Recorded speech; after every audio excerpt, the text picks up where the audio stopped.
Bonjour à tous, alors je suis ici avec David de Poisson d'Or. Bonjour David. Bonjour Patrick, bonjour à tous.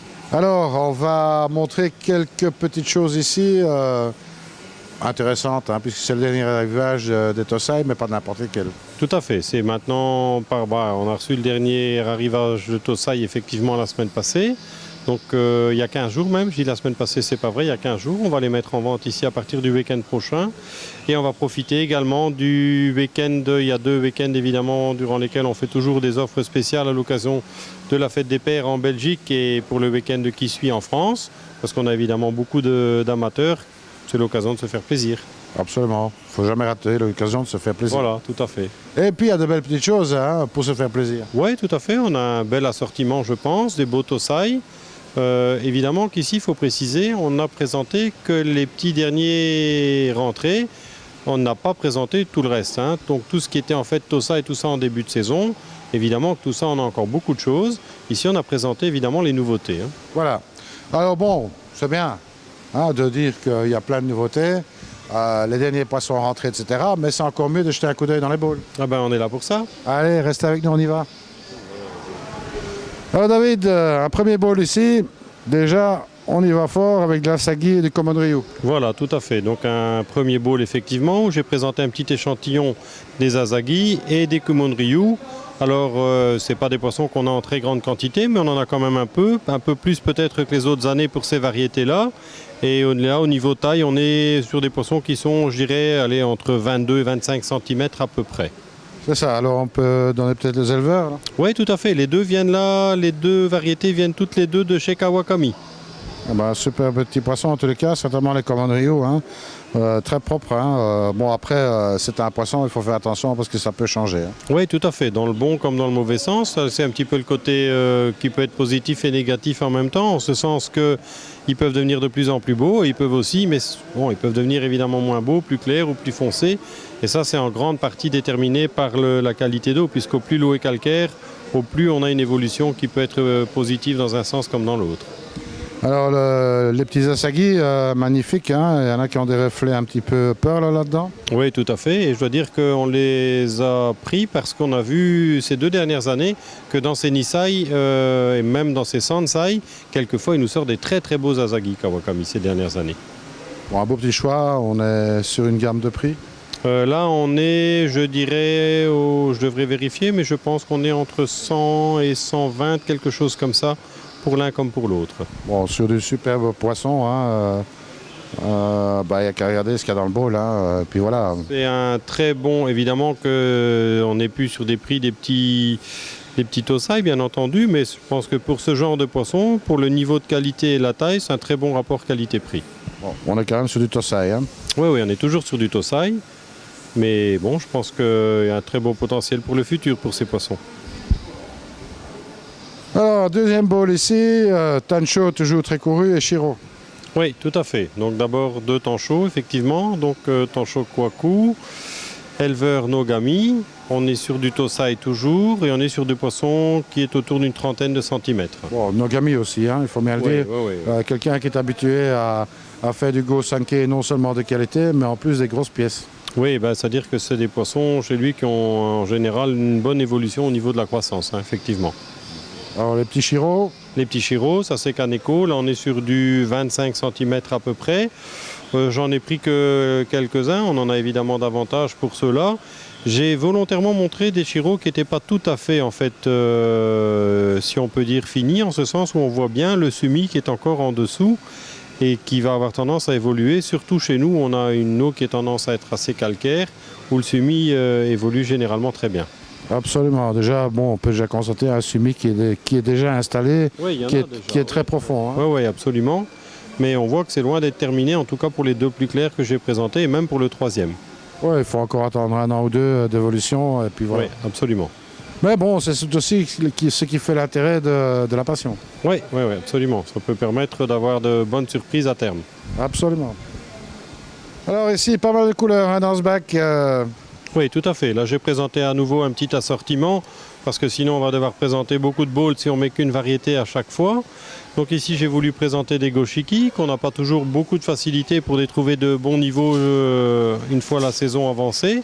Ici on a pu trouver une petite quantité, il n'y en a pas beaucoup, hein. Je pense qu'on doit en avoir quoi, une quinzaine, une vingtaine grand maximum. Mais des beaux goshiki d'un bon niveau, un très bon rapport qualité-prix.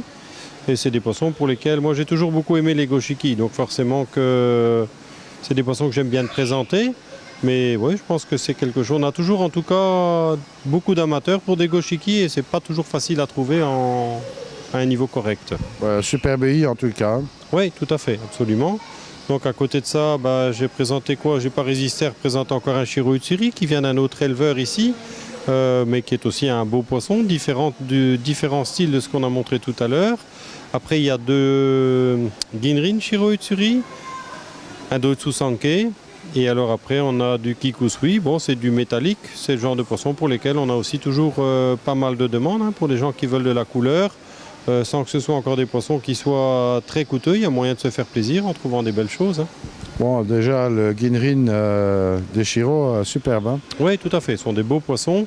On n'en a pas beaucoup, par contre, des Ginrin Shiro, mais on en a quelques-uns et je trouvais que ça valait la peine de les présenter. Ils sont beaux.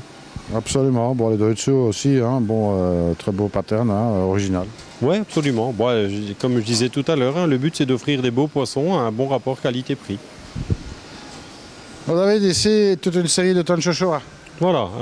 Là aussi, pas des grandes quantités, mais on a eu la possibilité, notre agent là-bas au Japon, qu'elle a l'opportunité d'en fait acheter un lot qui était joli, et puis on n'a pas résisté.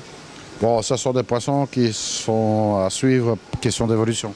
Oui, absolument. On voit bien, donc pour les plus clairs, qui sont à mon avis les meilleurs pour le futur, on voit bien le somi, donc le noir, qui est en train d'apparaître tout doucement. Et qui normalement devrait, avec le temps et la qualité d'eau qu'on a par chez nous, sortir de plus en plus. Donc bon, je pense que c'est des poissons qui peuvent aussi être intéressants pour des gens qui aiment bien de voir une évolution au niveau de leurs poissons. Absolument, ça fait partie du hobby, de voir justement comment ces poissons vont évoluer. L'éleveur de cette... Kaneko également. Kaneko, bon, très bon éleveur en l'occurrence. Donc il n'y a pas de problème sur la qualité de ce type de poisson. Non, et puis c'est des poissons qui ne sont pas courants, pour lesquels on a quand même toujours, il y a toujours beaucoup de gens qui demandent. Et c'est vrai que l'offre est toujours assez limitée, hein, c'est une variété pour laquelle on n'a pas beaucoup de possibilités. Cette année, on a eu cette opportunité. C'est possible que pendant un an ou deux, on n'en a pas. Bon, il suffira de venir voir en vitesse chez Poisson d'Or. Voilà. Bon. Alors, David, ici, on est sur du Kohaku, mais pas n'importe lequel, puisqu'on est chez Nogami. Tout à fait. Donc, on est sur du Jumbo Tosai, effectivement, de Nogami. Alors évidemment que c'est un éleveur qui est de plus en plus connu, qui a quand même déjà fait des très très beaux poissons et qu'on ne présente plus, à juste titre bien entendu, ce qui fait que bien entendu, comme chez la plupart des éleveurs qui sont de plus en plus connus, il y a un petit peu de toutes sortes de catégories de prix. On a de l'abordable au très très cher. Ici on est, je dirais pas sur vraiment le bon marché du bon marché chez lui, mais on est encore sur une catégorie pour du Jumbo Tosai de cette taille-là. On est aux alentours de 150 € ici pour des poissons qui font entre 25 et 35 cm pour les plus grands. Donc là aussi, ce qu'on essaie toujours de faire, un rapport qualité-prix qui est intéressant avec des poissons pour lesquels on peut espérer qu'il y a un potentiel correct pour le futur. Bon, moi je crois qu'il n'y a pas trop de doute là-dessus, hein. D'ailleurs, ce serait assez intéressant de montrer quand même quelques petites choses, comme par exemple ce poisson ici. On peut voir le kiwa qui est vraiment très bien marqué. Bon, ça c'est quand même de très bon augure, hein, parce que bon, le kiwasashi, le sashi il est encore baveux, mais c'est normal puisque ce sont des koi de 1 an, donc il faut attendre 2-3 ans avant que le sashi se mette réellement en place. Mais avec un kiwa comme ça, on peut espérer avoir vraiment des poissons de très haute qualité. Ah oui, tout à fait. Non, je pense que c'est effectivement, comme on disait tout à l'heure, pour celui qui veut se faire plaisir avec un beau kohaku, sans devoir aller dans des budgets spécialement élevés, il peut trouver là, je pense, de quoi faire son bonheur. Absolument, là il n'y a aucun doute, et il y en a encore dans le bac. Hein. Oui, tout à fait. Oui, ça on a encore, il y a de quoi faire. Vous avez ici un beau bol d'Oshiba, on remarquera un maillage assez fantastique là-dessus, ce sont vraiment de très très beaux poissons. Oui, tout à fait. Ici aussi, c'est bon, évidemment qu'on peut trouver relativement facilement en début de saison des Oshiba de petite taille et de qualité tout à fait ordinaire. Ici, c'est différent. On a eu l'occasion, évidemment, de prendre des petits Oshiba en début de saison, mais comme le niveau et la qualité ne nous paraissaient pas extraordinaires du tout, on n'en a pas pris. Ici, en revanche, c'est différent. On a des très beaux Oshiba, du Tosai toujours. Là, on est sur une taille de poisson, allez, je dirais 16-18 cm à peu près. Alors, j'ai volontairement pas choisi les plus beaux. On en a reçu un lot, il y en a quand même pas mal. Il y en aura un petit peu pour tous les goûts. Il y a différentes catégories de prix dans le lot. Mais j'ai voulu les présenter parce que l'Oshiba, c'est quand même une variété qui est très peu présente sur les offres en règle générale et qui est très difficile de trouver d'un bon niveau. L'éleveur? Alors ça, c'est un éleveur secret. Je ne vais pas le dire tout de suite. Donc l'éleveur s'appelle Secret. Bon, voilà. C'est un drôle de nom pour le Japon, mais on va le garder comme il est. Hein, on ne va pas le changer son nom. Hein. N'empêche que bon, très très beau maillage, vraiment. Ce sont des poissons, s'ils gardent leur qualité telle qu'elle en grandissant, ils seront vraiment magnifiques. Oui, d'ailleurs, ce qu'on va vraisemblablement essayer de faire, c'est d'en sélectionner quelques-uns qu'on va laisser grandir aussi quelques mois chez nous, histoire de voir un petit peu comment ça se passe. Parce que c'est un nouvel éleveur qui n'est pas connu du tout, c'est aussi pour ça que j'aime autant pas donner le nom. Si, tu l'as donné, là. Il s'appelle Secret. Voilà, oui, mais bon, on se comprend. Histoire de voir un petit peu comment ça se passe, comment ça évolue, mais on a peut-être la possibilité d'avoir d'autres choses intéressantes de chez lui pour le futur.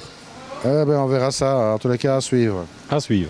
Bon, on aura peut-être l'occasion de refaire une petite vidéo sur cette brochette dans le futur. Oui, tout à fait, pourquoi pas. Je pense qu'on pourra déjà, si tout se passe bien, refaire quelque chose au mois d'octobre. On verra ça. Alors, David, ici, on est sur du Showa, mais pas n'importe quel Showa. Oui, effectivement, un petit bol de Showa d'Issa, qui est en fait un éleveur qu'on ne présente plus pour les Showa, évidemment, dans le Nord. J'ai voulu les présenter parce que, alors, très clairement, ce n'est pas la toute haute qualité chez Issa qui est devenue très difficilement payable, mais on a à nouveau des poissons qui offrent un bon rapport qualité-prix. Un bon rapport entre taille, budget et évolution possible. Moi, je ne dirais pas qu'ils sont très difficilement payables, je dirais qu'ils sont très facilement impayables. Oui, on est d'accord. Donc, en définitive, c'est vrai que Isa fait des poissons fantastiques, mais bon, c'est vrai que pour les meilleures pièces, c'est vraiment devenu excessivement cher, un petit peu à l'image de Dainichi d'ailleurs. Oui, tout à fait. Ouais, on est, à mon avis, sur le même genre de catégorie d'éleveurs, où effectivement on atteint des budgets quand on va chercher les tout beaux de chez eux qui sont très difficiles pour le marché européen à mon avis. Alors moi je me rappelle que je suis parti avec un Showa de chez Isa de chez Poisson d'Or que j'ai mis dans mon bassin. Oui. Et je peux dire une chose en tous les cas, c'est que l'évolution ça se passe très très très bien. Superbe body, ça grandit. Hein, ça. Ce sont des poissons qui ont en tout cas normalement tout le potentiel pour le faire. Hein. C'est effectivement des poissons placé dans de bonnes conditions. Ça va évidemment toujours avec le fait d'avoir une bonne qualité d'eau. On peut avoir un poisson d'une bonne lignée, d'un très bon éleveur. Si on le met dans un bassin où il y a énormément de nitrates ou dans lequel il y a des problèmes d'eau récurrents, forcément que l'évolution ne sera pas bonne. C'est compliqué dans ces cas-là, mais quelqu'un qui peut placer ce genre de poisson dans de bonnes conditions, donc un bon volume d'eau, pas trop chargé, et évidemment une alimentation de qualité, ça va de soi distribuer régulièrement. On remarque, pour la petite histoire, nous on a fait des essais l'hiver passé sur 2 bassins de koi venant d'un même éleveur. Tous les deux, même température, même qualité d'eau. La seule différence, c'est que sur l'un des deux, on avait mis un distributeur de nourriture qui donnait 8 fois par jour et sur l'autre, on donnait que manuellement 2 à 3 fois par jour. L'écart de croissance est vraiment impressionnant, la différence. Hein. C'est pratiquement du simple au double en taille après une période de 4 à 5 mois seulement. Oui, c'est pas étonnant. Hein. Bon, chez moi, quand on est à la bonne température, il reçoit quand même une dizaine de fois par jour. Et voilà, ça c'est vraiment, il ne faut pas que ce soit des masses non plus, parce que après, quelquefois, si le filtre ne suit pas, on a des problèmes d'eau et ce qui suit. Mais quelqu'un qui a un bon système de filtration et qui peut se le permettre de donner des petites quantités de manière très régulière comme ça au long de la journée, c'est sûr qu'il y a une évolution très positive au niveau de la taille et la forme du poisson. Alors là, on est quand même sur du beau poisson, hein. On ne peut pas nier le contraire. On est sur quelle gamme de prix là pour ce poisson? Là, on est sur du budget qui reste aux alentours de 150 € pour du Showa Issa de cette taille-là. Je pense que c'est un prix qui est tout à fait correct. Absolument, là il n'y a rien à dire, hein, parce que bon, maintenant il faut dire aussi que si vous voulez chercher vraiment du poisson très bon marché, il y a aussi ce qu'il faut ici. Oui, on a de tout. Ici, je pense qu'il faut le rappeler, on a voulu présenter maintenant les petits derniers arrivés, c'est-à-dire ce qu'on a reçu sur le dernier envoi de la saison pour les Tosai tout au moins. Maintenant, on ne va plus recevoir de koi japonais avant le mois d'octobre, bien entendu. Mais là, c'est plus tout à fait la même chose, puisque là, ce sera du Nisai, donc du poisson à partir de 35 cm et au-delà, donc du poisson de 2, 3, voire 4 ans. Donc pour celui qui cherche maintenant du beau poisson en Tosai, c'est-à-dire sans aller vers des budgets très élevés, mais des poissons pour lesquels il peut espérer un bon développement et un bon potentiel, c'est le bon moment parce qu'en fait, pourquoi on a reçu ces poissons seulement maintenant? Il faut rappeler que c'est la période qui vient de passer maintenant où les éleveurs remettent en fait dans les bassins de croissance extérieurs tous les poissons qu'ils ont fait grandir en serre pendant l'hiver et ils font une dernière sélection de ce qu'ils décident de garder, de ce qu'ils décident de vendre. Et donc on a quelquefois quelques opportunités d'acheter des poissons qui seraient évidemment très difficiles à trouver à une autre période de l'année. Ce qu'on appelle généralement des tateshita. Absolument, tout à fait. Alors voilà David, on a fait un petit tour ici des derniers poissons qui sont rentrés, donc des derniers Tosai. Bon, il y a vraiment de quoi se faire plaisir, hein, vous avez pu le voir dans les images. Bon, n'oubliez pas, bon, il reste encore pas mal dans les bacs des Tosai du début de l'année aussi. Hein. Oui, oui, la saison a démarré assez tard puisqu'il a fait froid assez tard et donc volontairement on a commencé à vendre les poissons plus tard que l'année passée et l'année précédente de mémoire. Donc oui, il y a encore bien de quoi faire, y compris les petits. Donc ici on a présenté on va présenter les Tosai qui viennent de rentrer. Hein. Donc on ne va pas représenter tout ce que nous avons, mais uniquement les petits derniers. Alors il y a des week-ends spéciaux qui s'annoncent. Bon, qui dit week-end spécial dit peut-être aussi quelque chose de spécial chez Poisson d'Or. Oui, oui, absolument. Hein. Donc il y a 2 week-ends durant lesquels on fait toujours des offres pour la fête des pères. Bon, étant donné qu'on est évidemment juste à la frontière et que pourquoi 2 week-ends? Tout simplement parce que le week-end de la fête des pères en Belgique n'est pas le même que celui de la fête des pères en France. Donc on fait toujours historiquement quelque chose ces 2 week-ends-là.